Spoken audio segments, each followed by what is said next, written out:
Sahabat, berjumpa kembali dengan saya, Romo Paulus Waris Santoso Ukarem, dalam seri Pendalaman Iman Katolik PIKAT.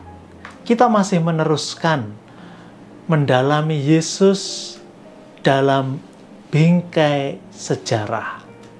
Dan kali ini saya mengajak Anda untuk mengenal Yesus dalam relasinya dengan perempuan atau perempuan-perempuan di sekitar Yesus. Sebelum kita melihatnya, mari terlebih dahulu kita berdoa seperti yang biasa kita lakukan. Demi nama Bapa dan Putra dan Roh Kudus. Amin. Ratu surga, bersukacitalah, haleluya. Sebab Ia yang sudi kau kandung, haleluya, telah bangkit seperti yang disabdakannya, haleluya. Doakanlah kami pada Allah, haleluya. Bersukacitalah dan bergembiralah perawan Maria, haleluya. Sebab Tuhan sungguh telah bangkit, haleluya. Marilah berdoa. Ya Allah, Engkau telah menggembirakan dunia dengan kebangkitan Putramu Tuhan kami Yesus Kristus. Kami mohon, perkenankanlah kami bersukacita dalam kehidupan kekal bersama bundanya, perawan Maria, demi Kristus pengantara kami. Amin. Demi nama Bapa dan Putra dan Roh Kudus. Amin. Sahabat yang terkasih, kalau kita berbicara perempuan-perempuan di sekitar Yesus, kita pasti akan membahas Bunda Maria, sosok yang sangat menonjol, perempuan yang sangat menonjol dalam hidup Yesus, mulai dari awal sampai akhir. Tapi juga kita mencoba menghindari cerita-cerita kasak kusuk, mitos-mitos yang ada di sekitar kita. Misalnya, tentu Anda pernah mendengar mitos, cerita, gosip bahwa Yesus itu tidak mati. Sesungguhnya Yesus tidak pernah disalib, tapi dia lari bersama Maria Magdalena ke India, menikah hidup di sana. Ada cerita seperti itu. Lalu kemudian kita mengenal novel yang difilmkan, Da Vinci Code, menguak sosok Maria Magdalena dan perselingkuhannya dengan Yesus. Cerita-cerita mengenai perempuan di sekitar Yesus memang menarik untuk dikulik, untuk diangkat. Tapi susah untuk benar-benar objektif dan melihat nyata.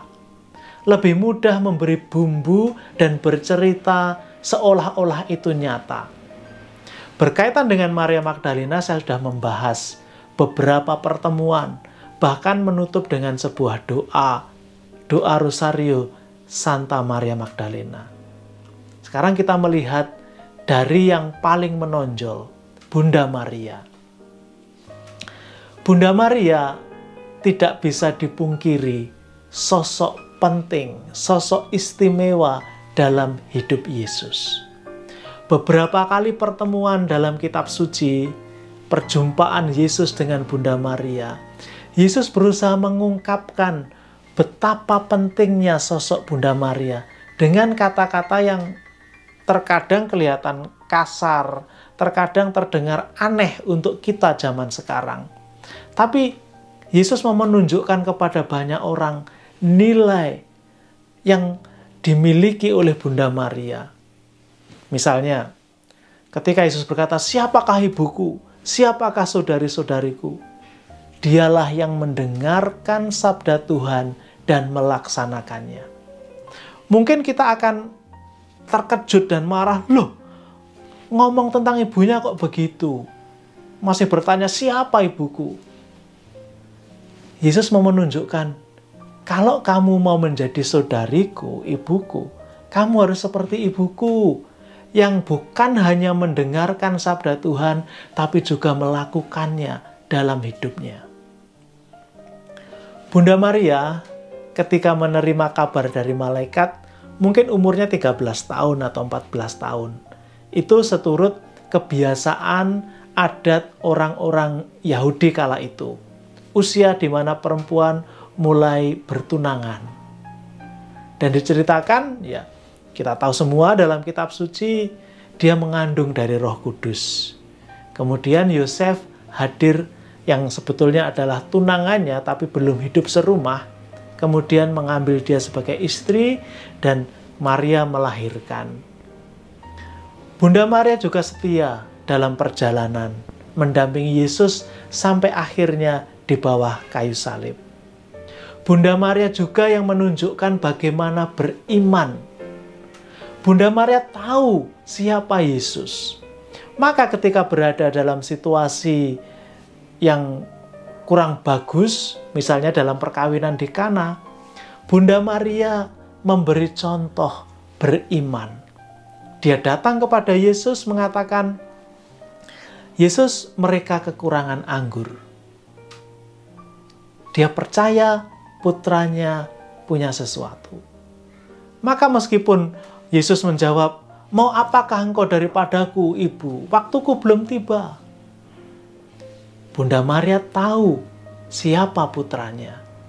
Maka dia berkata kepada para pelayan, apa yang dikatakannya, buatlah itu. Bunda Maria mengajari kita beriman. Bunda Maria tidak banyak berbicara. Dalam kitab suci mungkin dikatakan Bunda Maria sungguh ditulis berbicara itu mungkin 5 kali. Ketika menerima kabar malaikat 2 kali. Ketika menemukan Yesus yang hilang 3 hari itu karena kesal dan marah mungkin. Kemudian dalam pernikahan di Kana. Bahkan di bawah kayu salib pun Bunda Maria diceritakan tidak berkata apa-apa.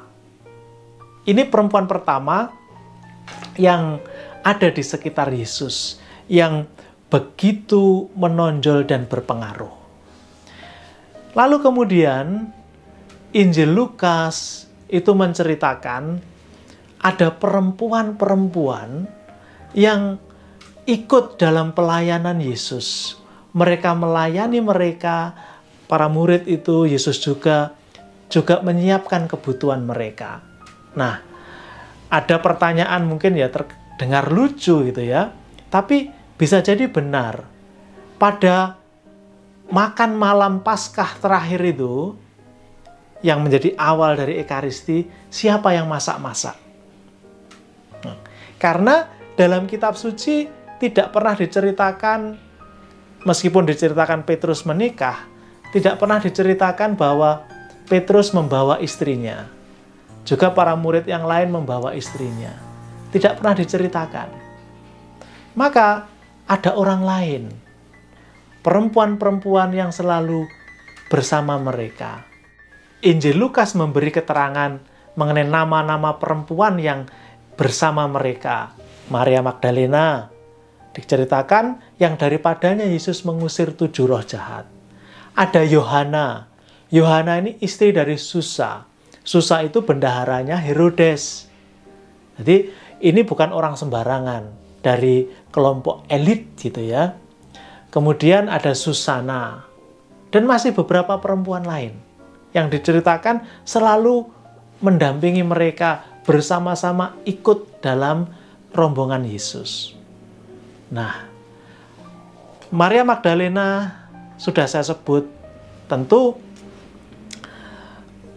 perempuan yang patut dicatat, penting, karena diceritakan dialah selain Bunda Maria yang setia sampai akhir di bawah salib Yesus.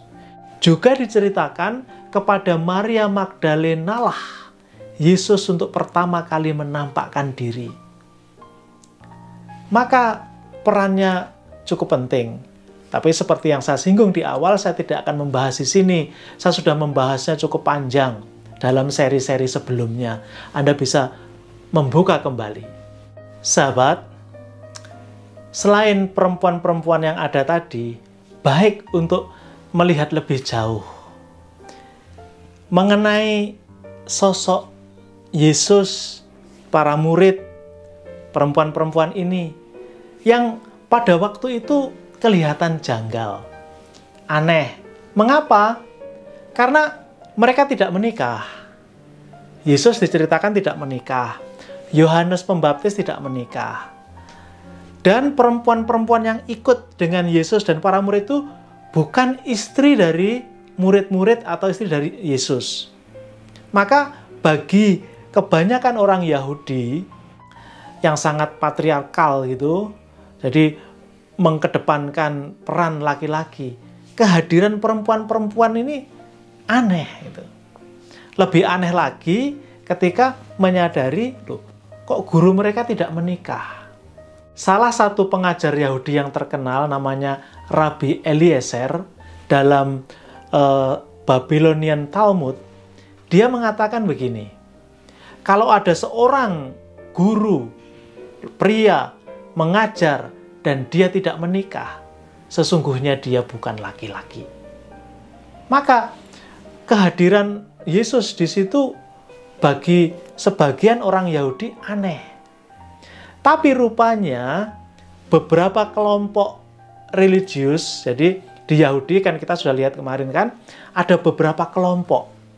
Nah, sebagian itu hidup bersama dalam komunitas gitu, seperti hidup tinggal dalam biara.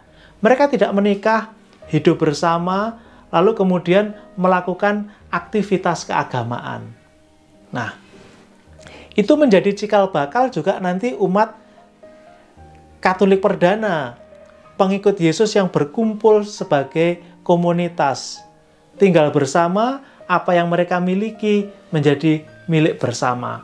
Itu kita lihatnya di kitab Kisah Para Rasul. Diceritakan bagaimana pola hidup umat perdana. Kembali lagi ketika kita melihat Yesus yang memilih selibat, ini bagi banyak orang aneh. Para murid yang diceritakan menikah hanya Petrus. Karena kitab suci menyebut Yesus menyembuhkan mertua Petrus. Kalau ngomong mertua artinya ada istrinya dong. Nah, murid yang lain tidak ceritakan apakah mereka menikah atau tidak. Tapi Santo Paulus yang kemudian dipilih juga oleh Yesus menjadi murid, dia tidak menikah. Dia menceritakan dalam suratnya bahwa itu pilihan, bahwa ada orang yang tidak bisa menikah itu karena dari lahir memang tidak bisa menikah. Banyak hal, misalnya maaf, dilahirkan cacat atau kurang waras, banyak hal. Artinya dia tidak bisa mengerti konsep pernikahan. Dari lahir dia tidak bisa menikah. Atau dibuat oleh orang lain tidak bisa menikah. Misalnya kalau dalam cerita kerajaan-kerajaan dahulu, para kasim, orang-orang yang dikebiri, mereka tidak bisa menikah. Karena tujuan pernikahan adalah keberlangsungan keturunan. Kalau itu sudah hilang, ya nggak bisa. Tapi ada yang tidak menikah karena kerajaan Allah. Mereka mempersembahkannya untuk kerajaan Allah. Inilah pilihan-pilihan yang diambil Yesus, Yohanes Pembaptis, Paulus, dan kemudian biarawan-biarawati, pertapa, yang memilih hidup selibat demi kerajaan Allah. Nah, sahabat yang terkasih, kita sudah melihat sedikit perempuan-perempuan di sekitar Yesus.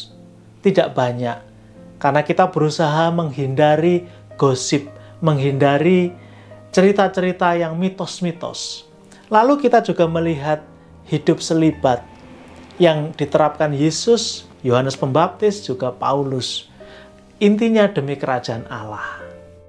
Sebagai pertanyaan penutup, mungkin kita bisa melihat apakah ada perempuan-perempuan dalam hidup kita yang memiliki pengaruh untuk perjalanan hidup kita, perjalanan hidup rohani kita. Yesus memiliki ibunya, perjumpaannya dengan Marta, Maria, Maria Magdalena, dan yang lain-lain. Itu juga memberi pengaruh dalam pelayanan Yesus. Bagaimana dengan kita? Bagaimana dengan hidup rohani kita? Sahabat, kita akhiri perjumpaan hari ini dengan berdoa. Demi nama Bapa dan Putra dan Roh Kudus. Amin. Bapa kami yang ada di surga, dimuliakanlah namamu, datanglah kerajaanmu, jadilah kehendakmu di atas bumi seperti di dalam surga. Berilah kami rezeki pada hari ini, dan ampunilah kesalahan kami, seperti kami pun mengampuni yang bersalah kepada kami. Dan janganlah masukkan kami ke dalam pencobaan, tetapi bebaskanlah kami dari yang jahat. Amin. Salam Maria, penuh rahmat, Tuhan sertamu. Terpujilah engkau di antara wanita, dan terpujilah buah tubuhmu, Yesus. Santa Maria, Bunda Allah, doakanlah kami yang berdosa ini, sekarang dan waktu kami mati. Amin. Salam Yosef, pria yang tulus, mempelai murni Maria, ayah Mesias keturunan Daud. Terpujilah engkau di antara pria, dan terpujilah Yesus Putra Allah yang dipercayakan kepadamu. Santo Yosef, pelindung gereja semesta, lindungilah keluarga-keluarga kami dalam damai dan rahmat ilahi, dan dampingilah kami pada waktu kami mati. Amin. Demi nama Bapa dan Putra dan Roh Kudus. Amin.